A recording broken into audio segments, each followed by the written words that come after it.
Phone tapping కేసులో ఏదో ఉంది అనేటువంటి ఒక క్రైమ్ సినిమా సీరియల్ లెక్క నడుపుతా ఉన్నాడు. 2 ఏళ్ల నుంచి డ్రామాలు ఆడుతున్నావు. ఆల్రెడీ నువ్వు గతంలో నా మీద ఫోన్ ట్యాపింగ్ కేసు పెడితే హైకోర్టు కొట్టేసింది, సుప్రీంకోర్టు కూడా కొట్టేసింది. నీ చెంప చెల్లుమనే విధంగా తీర్పు ఇచ్చింది. నువ్వు పెద్ద పెద్ద అడ్వకేట్లను, రాష్ట్ర ప్రభుత్వ డబ్బులను, కోట్లాది రూపాయల డబ్బులు ఖర్చు పెట్టి పెద్ద పెద్ద న్యాయవాదులను పెట్టినావు నా మీద.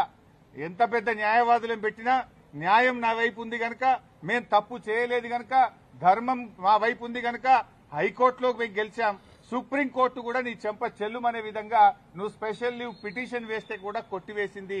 న్యాయం నిలబడ్డది, ధర్మం నిలబడ్డది. అయినా నువ్వు మళ్ళీ పిలుస్తున్నావు. సుప్రీంకోర్టే కొట్టేసి ఇంకా మళ్ళీ పిలుచుడేంది డ్రామా? ఏంది డ్రామా? ఎన్ని రోజులు ఈ డ్రామా నడుపుతావు? 2 సంవత్సరాలు దాటిపోయింది. అంటే ఒక కంటిన్యూస్ గా ప్రజల్ని ఎంగేజ్ చేయాలని, మీడియాను డైవర్షన్ చేయాలని, ప్రజల అటెన్షన్ డైవర్షన్ చేయాలని నువ్వు ఎంత డైవర్షన్ చేసినా నేను ఎడవం.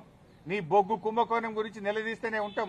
నువ్వు ఆంధ్రాకు అమ్ముడుపోయిన విధానాన్ని నిలదీస్తూనే ఉంటాం. ఎల్టీపీ పాలసీ ఇండస్ట్రీ కుంభకోణం గురించి నిలదీస్తూనే ఉంటాం. నీ పవర్ స్కామ్ గురించి నిలదీస్తూనే ఉంటాం.